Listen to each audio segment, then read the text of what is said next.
Qu'est-ce que la qualité biologique d'un sol? La qualité biologique d'un sol, en fait, elle se définit par la capacité d'un sol à héberger quantité et diversité d'organismes vivants. Ces organismes vivants, ils sont répartis selon différents groupes, donc les micro-organismes, les champignons, les bactéries, la microfaune, la mésofaune et la macrofaune qui est composée des arthropodes et des vers de terre. Les sols ils sont très riches en organismes vivants.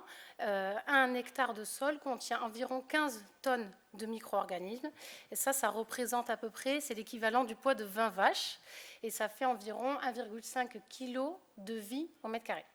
Donc nos sols sont quand même très riches en micro-organismes. Quels sont les intérêts de ces micro-organismes pour le sol? Le sol il joue un rôle majeur dans le changement climatique. Il est le support de fonctions biologiques et de fonctions agronomiques et écosystémiques.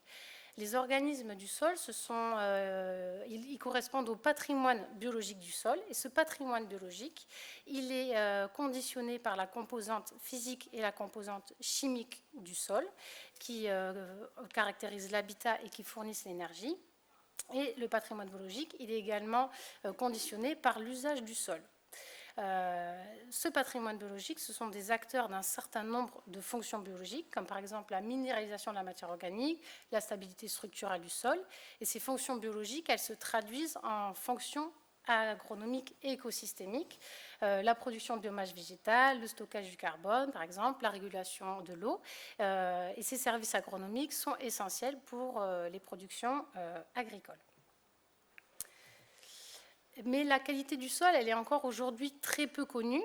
Et dans ce cadre-là, l'IFEV et l'INRA ont réalisé en partenariat une étude bibliographique de la littérature scientifique sur le sujet pour connaître quel était l'impact des pratiques viticoles sur la qualité du sol. Donc ils ont étudié 104 articles qui sont synthétisés. Et donc, en fait, ça nous donne ce schéma d'ensemble. Donc, en fait, en rouge, on a les effets qui sont défavorables à la qualité du sol, comme par exemple le travail du sol. Et le travail du sol est d'autant plus défavorable si le passage est récent. En vert, c'est les effets positifs. Donc, on voit que l'enherbement, la couverture du sol, a un effet positif sur la qualité biologique du sol. Le paillage également. Et ensuite, il y a des effets qui sont variables, comme par exemple le cas des amendements organiques. Aujourd'hui, il n'y a pas de consensus sur l'impact de telle ou telle matière organique sur la qualité du sol.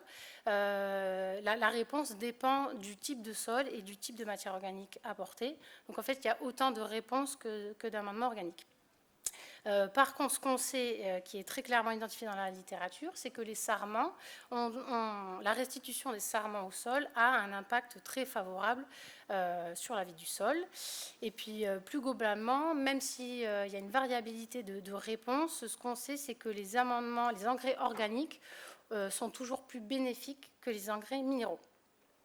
Sur le désherbage du sol, là également, c'est variable en fonction du paramètre biologique qui est étudié. Donc, par exemple, le désherbage chimique, il a un impact très délétère sur les nématodes, mais à contrario, les micro-organismes et les vers de terre sont peu impactés par le désherbage chimique. Donc, pour rentrer un peu plus dans le détail d'une pratique, donc là, c'est pour vous présenter l'impact de la couverture du sol sur la qualité du sol. Donc, pour comprendre un peu ce schéma, en fait, ce schéma, chaque huitième de cercle correspond à un groupe biologique. Donc, il y a les micro-organismes, les bactéries, les champignons, les nématodes, les lombriciens, les arthropodes. Donc là, on a deux modalités qui sont l'enherbement temporaire et permanent, qui sont comparées à une référence, le sol nu travaillé. Le sol nu travaillé, donc c'est le cercle noir au milieu. Et en fait, vous avez une autre, le cercle correspond à la référence. Et donc, on positionne les modalités pour chaque groupe biologique en fonction de la référence. Donc, il y a 5 positionnements, strictement supérieur, supérieur ou égal, égal, inférieur ou égal ou strictement inférieur. Quand on est strictement supérieur ou strictement inférieur, ça veut dire que toutes les études scientifiques vont en donner les mêmes résultats. Quand on est supérieur ou égal ou inférieur ou égal, ça veut dire que l'effet est significatif ou non selon les études. Et quand on est égal, ça veut dire qu'il n'y a pas d'effet. Donc là, on voit bien que la présence d'un enherbement, qu'il soit temporaire ou non, il a toujours un effet positif sur la biologie du sol. Donc pas sur tous les indicateurs, parce que tous les indicateurs n'ont pas été étudiés dans la bibliographie. Donc ce qu'on voit, c'est que cet enherbement, il a un effet positif sur la biomasse microbienne, sur l'abondance des vers de terre et sur les populations de nématodes. Il n'y a pas de différence entre la durée de l'enherbement, qu'il soit temporaire ou permanent. Ce qu'ont également montré les études biblio, c'est que le couvert permanent peut multiplier par 3 la biomasse microbienne et par 4 l'abondance des nématodes. Donc pour faire un parallèle avec le VIE, l'enherbement un rang sur 2 est favorable à la vie du sol et il ne grève pas les rendements. Donc comment on diagnostique la qualité du sol? Alors pour diagnostiquer la qualité du sol, on met en place un set d'indicateurs qui va caractériser 3 états, le gîte, le couvert et l'état des populations.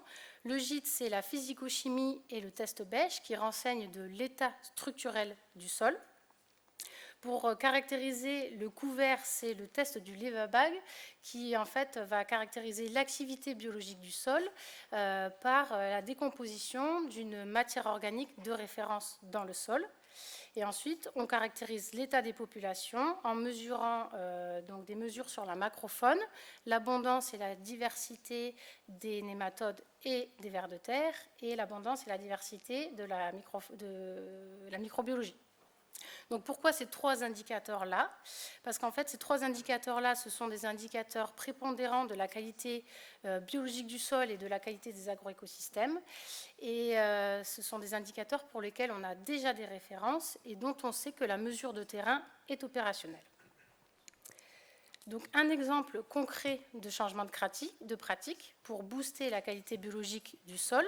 Et donc le premier diagnostic de biodiversité du sol, donc avec le set d'indicateur que je viens de vous présenter, était mauvais. Donc l'objectif, avec cette introduction d'engrais verts, c'était d'améliorer la qualité biologique et de diminuer le recours à la fertilisation minérale. Donc on a fait ce premier diagnostic en 2017. On a implanté l'engrais vert et en 2021, 5 ans après, qu'est-ce qui se passe? On a vu un changement visible sur la qualité microbiologique du sol, d'une part sur la physico-chimie, avec une augmentation des teneurs en matière organique. Sur la biomasse moléculaire microbienne, on voit qu'en 2017, on était plutôt c'est le schéma en bas à gauche, plutôt dans le rouge. Donc on partait d'une situation qui n'était pas très bonne, on était proche du seuil critique. Et donc, 5 ans après, on voit que sur la biomasse microbienne, on a quand même relativement amélioré la biomasse, et donc on est dans le vert.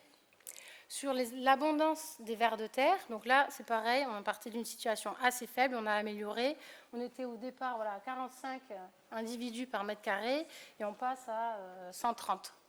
Voilà, donc on a amélioré quand même la quantité de vers de terre, et également sur le nombre de taxons, donc un taxon supplémentaire, donc c'est le nombre d'espèces, après cette introduction de 5 ans d'engrais verts.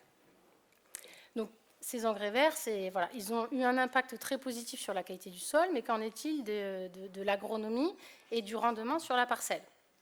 Donc cette même parcelle, elle était suivie depuis 2015, et donc on a vu que depuis 2015, on a réussi à augmenter les rendements par rapport à un témoin qui était un enherbement naturel détruit, et comparé à une introduction d'un engrais vert. Donc même si la parcelle était déjà l'objectif de production, avec introduction d'engrais vert, on a réussi à augmenter, à dépasser l'objectif de production. Et donc, on voit, ça en découle qu'on a une teneur assimilable en azote Db qui est plus élevée.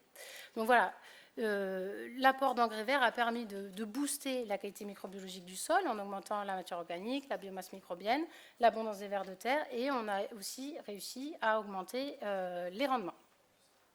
Donc en conclusion, quels itinéraires pour booster la qualité du sol? L'importance des couverts végétaux, comme je viens de le dire. Ce qu'on sait également, c'est que plus le couvert est présent longtemps, plus il a un effet bénéfique. Donc il faut maximiser le temps de présence du couvert. Il faut également avoir un raisonnement global.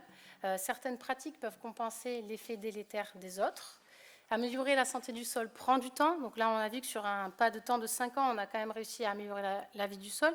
Mais il reste encore du travail pour aller vraiment dans le vert. C'est long. Les indicateurs de qualité biologique du sol, c'est des outils qui sont utiles, qui peuvent aiguiller sur l'impact de telle ou telle pratique sur la qualité du sol. Et on peut conseiller de les utiliser en monitoring tous les 3 à 5 ans pour piloter la durabilité des pratiques. Donc c'est des indicateurs qu'on a testés nous, qui sont faisables aussi par un vigneron chez lui pour piloter ces pratiques.